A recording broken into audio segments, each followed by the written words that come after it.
Hello and welcome to the Fantasy Football Huddle Podcast. I'm your host, Yianni Constantinides, and today I brought with me a special guest, Dylan Walker.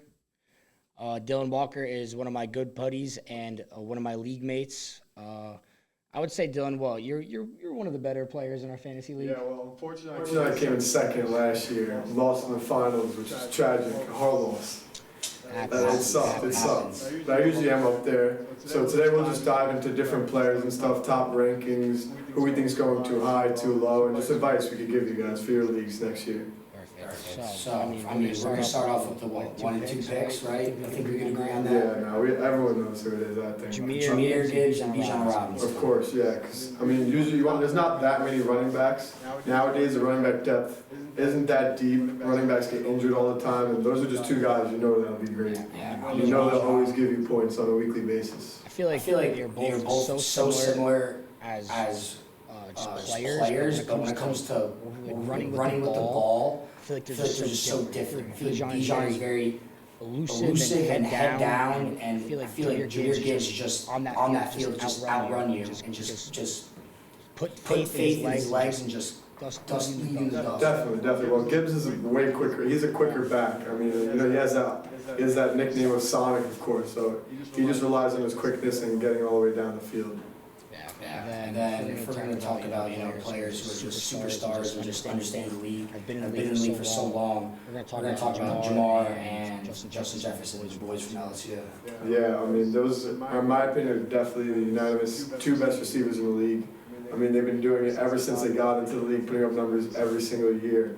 And of course, Jamar is playing with one of the best QBs in the league. Coming from the same college too, they both just have that chemistry to just do whatever they want on the field. Plays break down. That's where the chemistry comes in, and just go on the fly and just make plays. Another guy who can do that, or another two guys I should say who can do that, are two guys in the NFC West, Puka Nacua and Offensive Player of the Year, Jackson Smith and Jigba. Those guys are just phenomenal. Well, number-wise, those are definitely the two best receivers in the league last year. But coming to this year, I think I personally have Jamar and Jefferson over them because I think their talent is better. They've been doing it every single year. But last year, Jason, had one of the best receiver seasons ever. And Puka Nacua is right behind him. If JSN didn't shine so bright, people would have been saying the same thing about Puka. It's just how good JSN was. And obviously they won the Super Bowl too. So. Of course, especially as a Seahawks fan. It was just awesome to watch this guy just shine as a wide receiver one. Because prior years we had DK Metcalf there as wide receiver one, and Jackson played more in the slot on the outside. And I was a little sketchy at first to see how he was going to play. But we threw this guy wide receiver one, outside, inside, and he just shined like a star. Coming off 1,800 yards and 10 touchdowns. What more could you ask for a wide receiver season? Well, like you were saying, when he was younger, the offense was way more clogged up with DK, Tyler Lockett, and then finally got the option to become the one and put up one of the best seasons ever, like we've been saying. So. It was just so great to see this guy shine.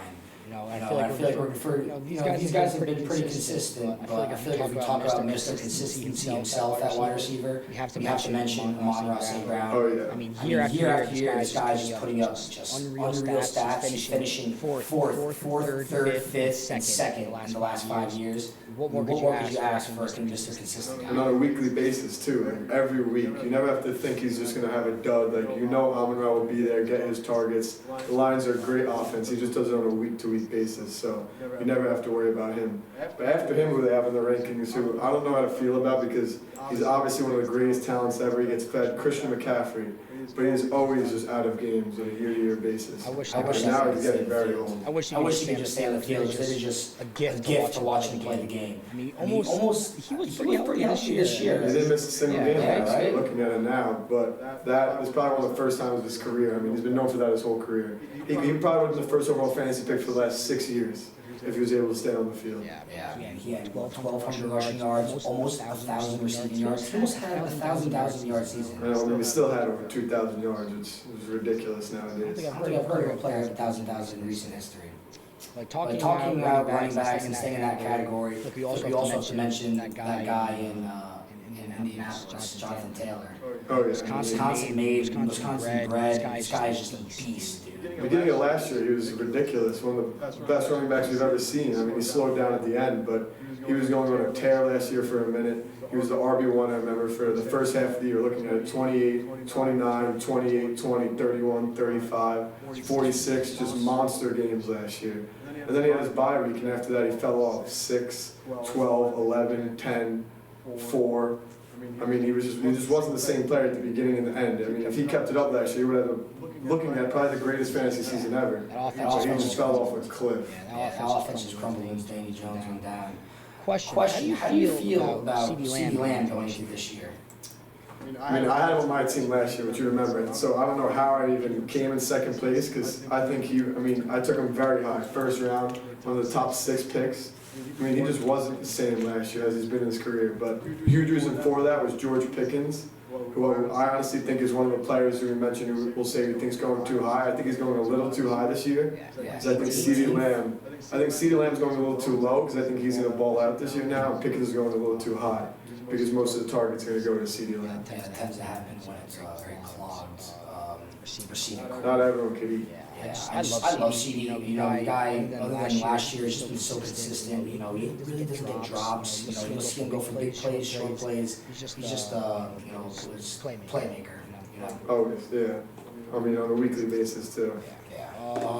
Also, if we're gonna stick with receivers, I personally drafted him last year. I loved every bit of him. Drake London, guy in Atlanta. Love him. I'm just scared of the QB play. Who's gonna be the quarterback there?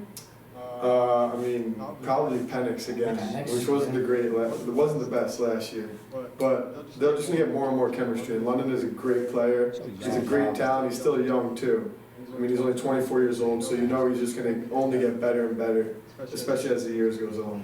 And then another year of chemistry with his QB, like we were saying, Michael Penix. I think it'll only help. And then he also missed 4 games last year, so you just gotta hope that doesn't happen again when taking him. Talking about guys who I think are falling too low in the draft, your guy, Malik Neighbors. Yeah, I mean, as a Giants fan, it was rough watching tear his ACL last year. That sucked. He had such high hopes. I took him in another fantasy league, actually, in the first round, thinking he'd be my guy all year. And then he just goes down early with a season-ending injury. And people say an injury where some people never come back. A torn ACL, especially as a receiver, it's hard. So, I mean, I'm a Giants fan. 13 is up there in the rankings, but I love him as a player, so I think he should be around there. Love him. I honestly would probably be so happy if I can get him within that low first round pick.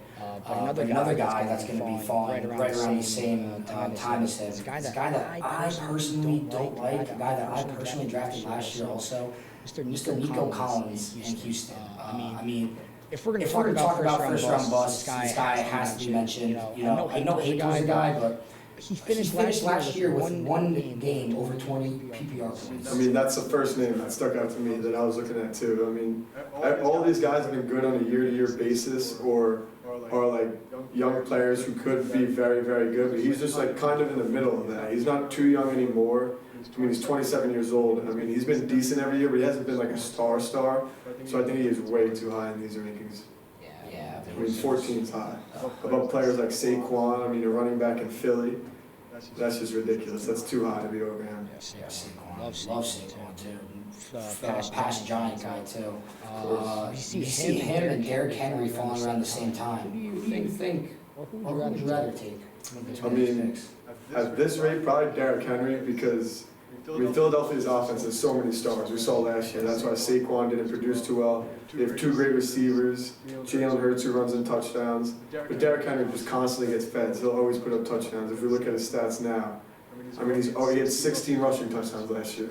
There's 17 games in the league, so he's scoring every year. You know, I mean, every week. So you know every week he's destined to do it, at least put up decent points. Yeah, I love Derrick Henry, especially with that receiving core not being too hot, losing Isaiah Likely, Zay Flowers not being the guy he thought he would be.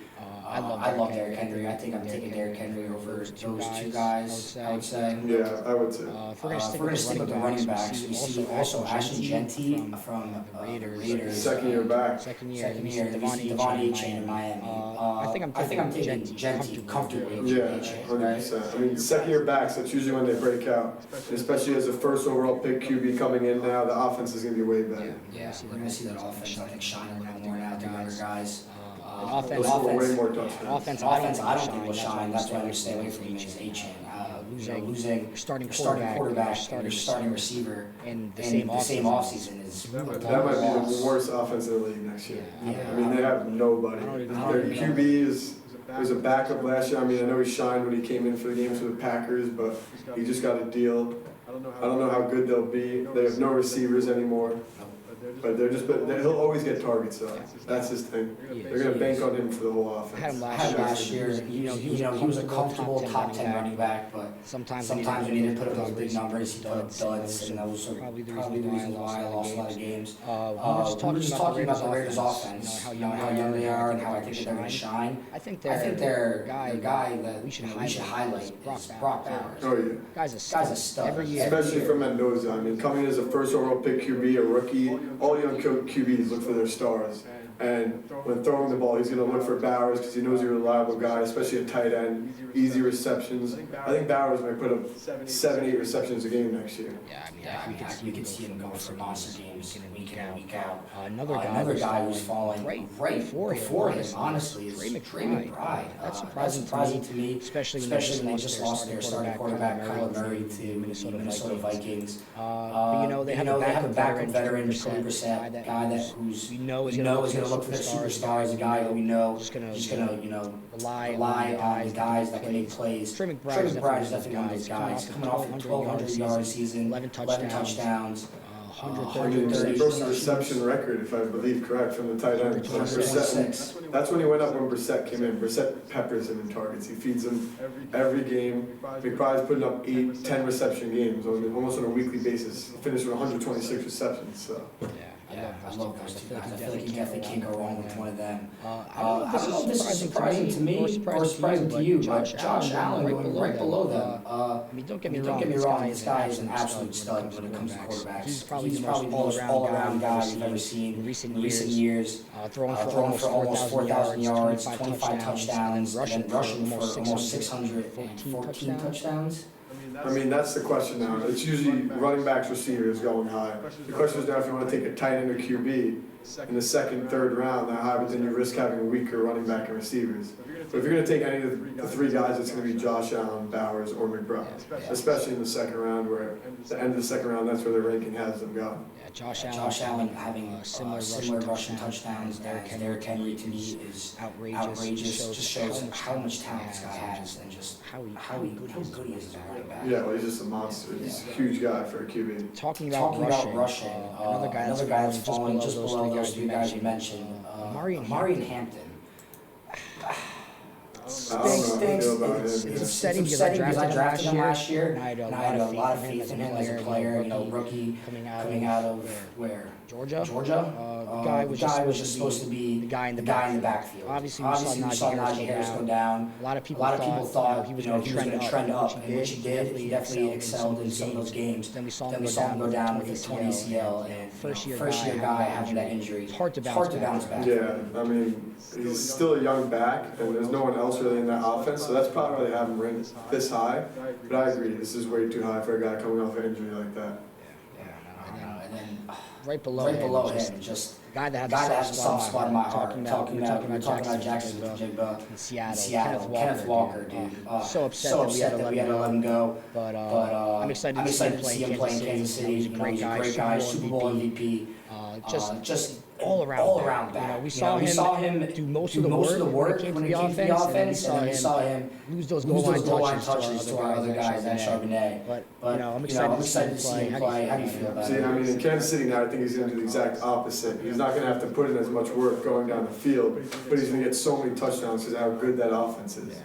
He has other guys to take the work off him, but he's still going to get so much touches because they just paid him that crazy contract this offseason. And with those running backs we see from rookie, Jeremiah Love. I love this guy. No pun No intended. pun I intended. love this guy in Notre Dame.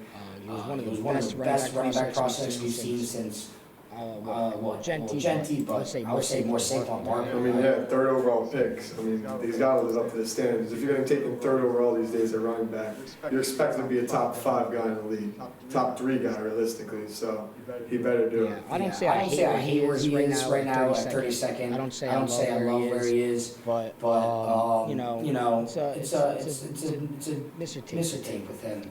I think we covered a lot in those first 4 rounds. Say Say so. so? Oh yeah, a lot of players.